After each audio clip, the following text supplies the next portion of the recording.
ట్రెండింగ్లో ఉన్న ఈ స్లీవ్స్ కటింగ్ అయితే చూసేద్దాము. పైన రెఫరెన్స్ పిక్ కూడా యాడ్ చేశాను. స్టిచ్ చేసిన తర్వాత స్లీవ్స్ అన్నది ఈ విధంగా ఉంటుంది.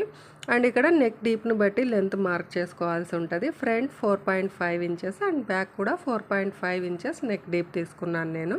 సో దీనికి తగ్గట్టుగా టోటల్ 9 ఇంచెస్కి గాను 1 ఇంచ్ 1 ఇంచు రెండు వైపులా పీకో అలవెన్సెస్కి టోటల్గా 2 అండ్ సిమ్మింగ్ అలవెన్సెస్కి 1 ఇంచు టోటల్గా 3 ఇంచెస్ అనమాట.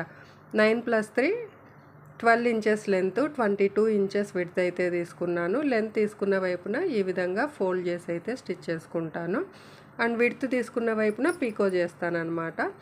మనకి ఈజీగా ఉంటుంది. లేదంటే రెండు వైపులా కూడా మనము స్టిచ్ వేసుకున్నా సరిపోతుంది. స్టార్టింగ్లో చిన్న వీడియో క్లిప్ మిస్ అయ్యింది. మనం లెంత్ స్టిచ్ చేసాం కదా, స్టిచ్ వేసుకున్నాము. అది కనపడకోకుండా ప్రిల్ని ఇలాగా లోపలికి పట్టుకోండి. ఇక్కడ మీకు వీడియో మిస్ అయ్యింది. సో రిమైనింగ్ అంతా ఐరన్ ప్లేట్స్ ఎలా స్టిచ్ చేస్తామో వీలైనంత వరకు ఫ్యాబ్రిక్ని ఇలా లోపలికి నెట్టుకుంటూ ప్రిల్స్ వేసుకోండి.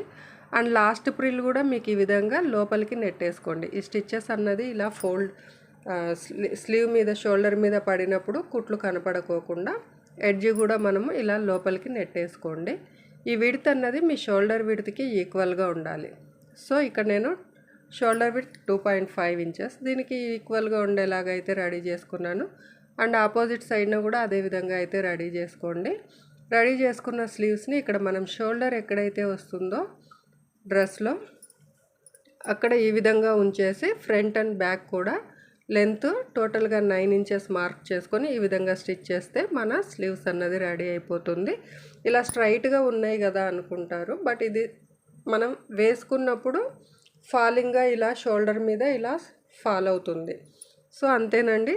ట్రెండింగ్లో ఉన్న ఈ స్లీవ్స్ కటింగ్ అయితే చూసారు కదా. వీడియో నచ్చినట్లయితే లైక్ చేయండి. మరిన్ని కటింగ్ అండ్ వీడియోస్